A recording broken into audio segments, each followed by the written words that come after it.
All right, recap bad beats, bad bets, bad for the books, college football. We'll do NFL Mondays and college on Tuesdays. The bad beats, Air Force catching 10, 9, 8, depends when you bet it. They're down, Florida Atlantic, if you laid it. They're up 13 with 50 seconds. Air Force blocks a punt and takes it in. They lose by 6. And UCLA, I know Duffel Bag Boy, who had big tickets, $60,000 parlays, $100,000 straight bet. He had Oklahoma laying the wood, 4th and 6 for UCLA instead of Oklahoma and under. That touchdown late in garbage time became UCLA and over. Yeah, sure. Big difference with one late score. Of course, that came on 4th and 6. All Oklahoma needed was the one last stop, and it's Oklahoma and under. Instead, it's the one last touchdown. Sooners run out the clock. There's ball game. That Air Force block punt, make no mistake about it. Air Force had no chance defensively in that ball game. FAU completed every single pass, it felt like. It was ridiculous. But the Falcons were stopped on downs. They kept on pushing it and not getting it in and pushing it down there and not getting it in. And then it's done. There's 50 seconds left. Air Force cannot throw the ball down the field in 50 seconds to get a touchdown. But when you get a block punt and get into the end zone that way, yeah, wrong side winner. I ain't giving the money back. I'm keeping Air Force. They were very, very good to me. I like it when the bad beats work in my favor, Pauly. That was one of them. Northern Illinois, plus 10.5 at home. They were right there the entire game. They have the ball down 4 with 2 minutes left. They throw an interception, not to worry. Utah just run the ball, and that'll do it. Pick 6, though, the other way. Utah wins by 11, and these were 2 vicious beats.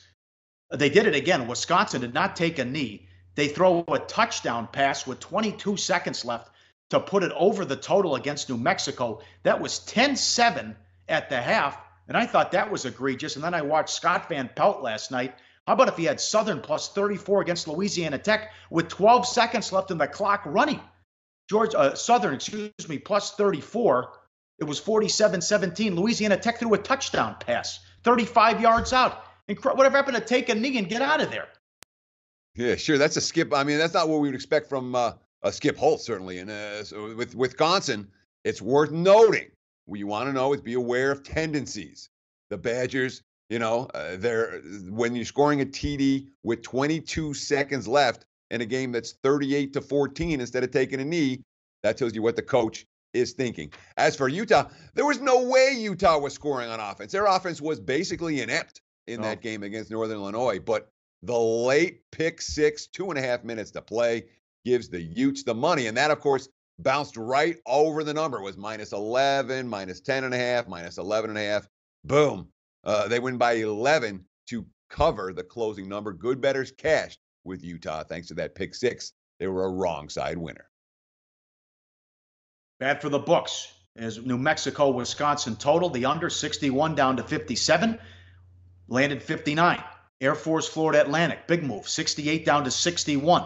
Fell 60. Miss State, K-State under 54-51. And Kansas, they did it. People knew something in this game. Kansas from 6.5 down to 3. They exercised the demons. The 46-game road losing streak is over. They win at Central Michigan. And they blow out Central Michigan 31-7 in that ballgame. And the last time they won on the road, September 12th, 2009. That was 3 head coaches ago, Pauly. That being said, when you go +6 in turnovers, you're supposed to win. You're supposed to win going away. The Jayhawks snapped a road skid with the victory blowout as underdogs over the MAC school, Central Michigan. They might be in for a rough season. They were +4 the previous week in turnovers and lost by 15. Yeah. Ohio State Rutgers under 63 down to 58, 52-3 final, and Baylor and over 14 up to 17, and Steam from 50 up to 55, 37-20 final in that one. And some bad bets. Memphis from 4 up to 7, lost outright against Navy in a monsoon. Yeah, that was a crazy game. And of course, I like the over in theory in that game. But once again, when you had the weather conditions, over in theory does not work out to over in practice. Navy gets the money. Memphis takes the money. Good result for the bookmakers. And a couple of misleading scores I want to point out here as well. Houston against Arizona. I know it was a blowout final, but there was really a blowout. That game was 38-0, 3 minutes in the second half. Don't be fooled by any of the late statistics, offensive numbers for Arizona. They got absolutely dominated. And Eastern Michigan with the outright upset over Purdue, take it with a grain of salt. The Eagles allowed 341 rushing yards in that ballgame, managed to win the game on a late field goal as time expired. Yes, North Carolina, horror show, Fedora, he could be out the door. East Carolina lost at home to NCA&T, and then I don't care who's suspended. As a 15-point favorite, North Carolina got beat by East Carolina, and it was a blowout, Teddy. Yeah, it wasn't even close in that one. What about Arkansas? Arkansas was leading 27-9 at Colorado State. And this is a game nobody's talking about. 27-9 against the Colorado State team that had been smacked week 1 and smacked week 2. Lo and behold, the Rams score the game's final 25 points, get the game-winning touchdown with 8 seconds left. Razorbacks crash and burn. And boy, the market's really downgrading Arkansas. Look at the number this week against North Texas. They're only laying a touchdown at home.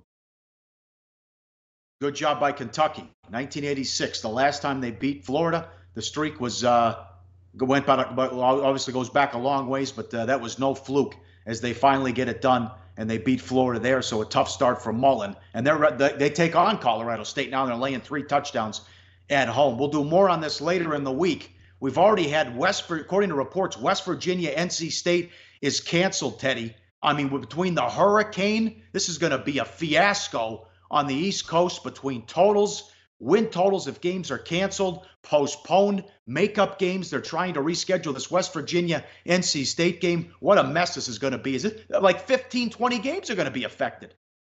Yeah, at least. And be aware of teams that have their practice schedules affected.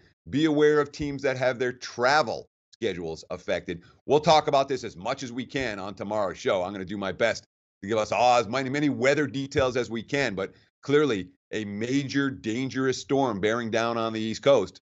Bettors need to be aware. You talked about the hires, man. What about look at this graphic. The 2017-18 coaching cycle is full of bold hires. Chip Kelly, Jimbo Fisher, Dan Mullen, Willie Taggart, Jeremy Pruitt, Chad Morris, Kevin Sumlin, and Scott Frost. Yeah, that group a combined 0-10 against FBS competition. I can't think of a point spread they covered. Maybe there was one. Great tweet from Zach Barnett. And, of course, all hail the basketball schools from ESPN Stats and Info. Last Saturday, the second time in the last 20 years that Indiana, Kentucky, Kansas, and Duke all won on the same day. The basketball schools don't do it very often. The other day, September 15th, 2007. Doesn't happen a whole lot.